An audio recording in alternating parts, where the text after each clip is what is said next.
महाराज जी, होली को लेकर अपने आश्रम में क्या क्या तैयारी चल रही है, किस किस तरीके से प्रोग्राम किए जाएंगे?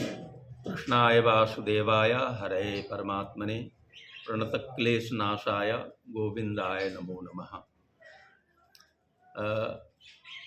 विगत वर्षों की भांति श्रीमद् गोपाल जयंती महोत्सव जो रमणरेती का विश्व प्रसिद्ध महोत्सव मनाया जाता है, उसमें इस बार 28 फरवरी, 1 मार्च, 2 मार्च और 3 मार्च को तिथि निर्धारित हुई है। उसमें गो अतिथि, विप्र और संकीर्तन महायज्ञ का आयोजन होता है। देश विदेश से भारत के बड़े बड़े संतों के द्वारा सत्संग प्रवचन का कार्यक्रम 3 दिन अनवरत चलते हैं। दौज के दिन, जिसको हम लोग वो फुलेरा दौज बोलते हैं, उसमें विप्र बालकों का यज्ञोपवीत संस्कार का आयोजन भी बड़े पैमाने पर होता है। उसमें 200-250 विप्र बालक भाग लेते हैं और 3 दिन अनवरत अखंड हरिनाम संकीर्तन चलेगा। गौ माता की, अतिथियों की, ब्राह्मणों की, संतों की सेवा निरंतर 3 दिन अनवरत चलेगी।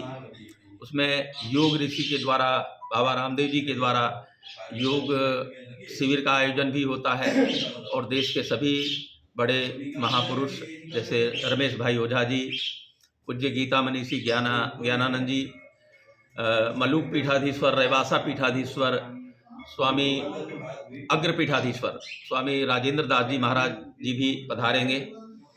अयोध्या से भी संत आते हैं। देश के सब कोने कोने से सभी बड़े संतों के द्वारा प्रवचन और सत्संग का कार्यक्रम होता है। अंतिम तीसरे दिन में डोला परिक्रमा होता है। संकीर्तन यज्ञ की पूर्णाहुति है। आश्रम परिसर की एक परिक्रमा होती है पूरे रात में और उसमें देश के कई शहरों से संकीर्तन की टोलियां आती हैं और नाचते गाते हुए हम लोग संकीर्तन यज्ञ करते हुए पूरे आश्रम की परिक्रमा करते हैं। और 2 मार्च को होली महोत्सव है, जो अद्वितीय होली है। टेसू के रंग के द्वारा, टेसू के फूलों के रंग निकाले जाते हैं, केसर का रंग होता है और केमिकल से रहित जो गुलाल है उनको मंगाया जाता है। लड्डुओं के द्वारा भी होली होती है। बेसन के लड्डू, बूंदी वाले लड्डू बनाए जाते हैं, उनके द्वारा भी होली का कार्यक्रम होता है। और गुलाल तो होता ही है, पिचकारियाँ चलती हैं। सभी महापुरुष ठाकुर जी के साथ पहले खेलते हैं, फिर जनता जनार्दन जो भक्त देश के कोने कोने से आए होते हैं उनके साथ।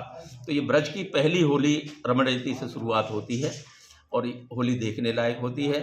मैं आपके चैनल के माध्यम से देश के सभी भक्तों को आह्वान करता हूँ, निमंत्रण देता हूँ कि आप आएँ रमणरेती के इस महोत्सव में और वो अतिथि विप्र संकीर्तन महायज्ञ इत्यादि में अपनी सहभागिता करें और जीवन के अलभ्य लाभ को प्राप्त करें।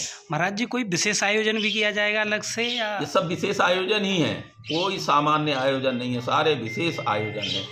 सत्संग का कार्यक्रम अद्वितीय होता है। पूरे भारतवर्ष के जितने भी बड़े संत हैं सब यहाँ पधारते हैं और अपने अपने अमृत वचनों से हम सबको लाभान्वित करते हैं। ठीक। जय श्री कृष्ण।